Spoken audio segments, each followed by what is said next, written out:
Today, we're going to break down a really powerful teaching from speaker Daniel Lamptey. He uses this incredible metaphor, a well, to get at something huge, how we grow, both personally and spiritually. It really all boils down to the sources, the things that shape who we are. You know, the whole teaching really kicks off with a question I think we've all wrestled with at some point. It's like, how do you go from just knowing about something in your head to actually experiencing it in your life?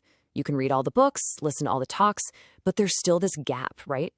Well, Daniel Lamptey says the key isn't just piling on more information. It's about something else entirely, revelation. So that's exactly where we're starting. Section 1, this journey from knowledge to real lived experience. And Lamptey really hits on something here. So many of us feel stuck in this spot. You're searching for something genuine, something real, but you find that just, reading or gathering more facts, it just isn't cutting it. It's not leading to actual change. And he makes this crucial point. Transformation isn't about being able to back up every idea with a quote. It happens when the truth behind the words is truly revealed to you. So, how does this revelation thing actually work? Well, instead of giving us some step-by-step formula, Lamptey does something way more interesting. He pulls us into this ancient story from the book of Genesis. He says that hidden inside this story is the blueprint, the key to this whole transformation. And that brings us to Jacob, specifically the story of Jacob and his uncle Laban. Now, this isn't just some dusty old tale. The way Daniel Lamptey explains it, it's like a spiritual drama, almost coded, that shows us exactly how the world around us, our sources, can literally shape our destiny. Okay, so here's the setup. Jacob is basically working for his uncle Laban. And Jacob, he's got a gift. He takes Laban's struggling business, his flock of sheep, and just turns it into a massive success.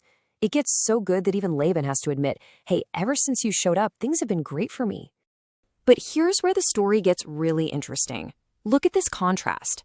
On one side, you've got Jacob, faithfully doing the work, making Laban rich. And on the other side, Laban's reaction. Does he reward him? Nope.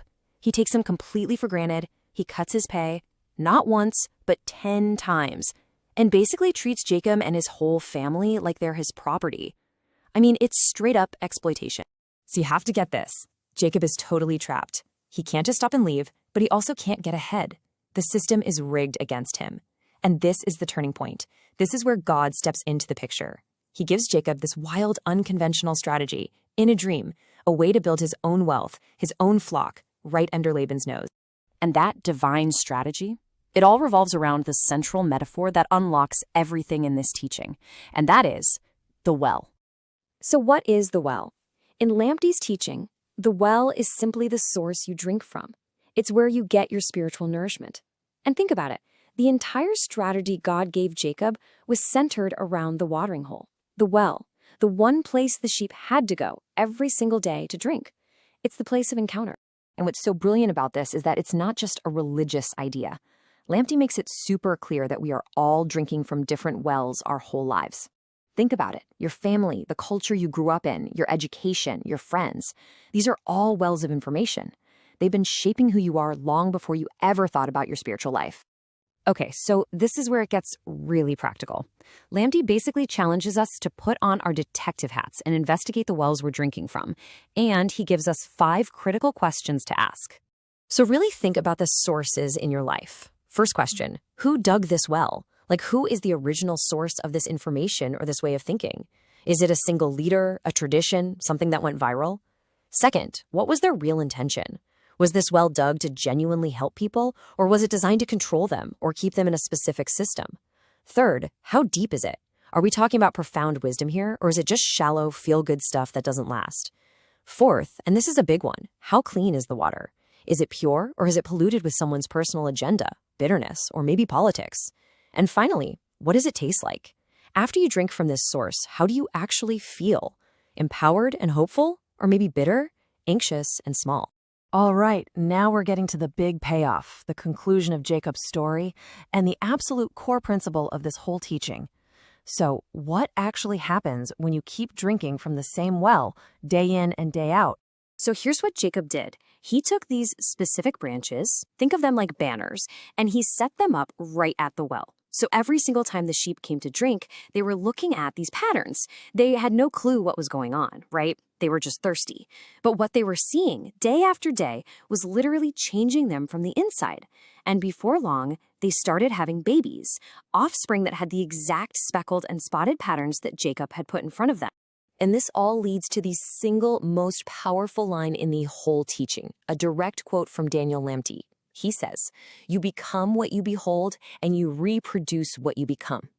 Let that sink in.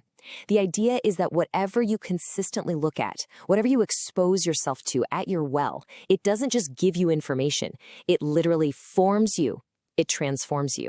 So let's just break that down for a second. What you're drinking from, your source, it's shaping you, probably in ways you don't even notice. And that transformation, it doesn't just stay with you. It starts to overflow and affect your family, your community, your work. And eventually, the change becomes so obvious, so visible, that other people, even people who might not want to admit it, like Laban, they have no choice but to see it.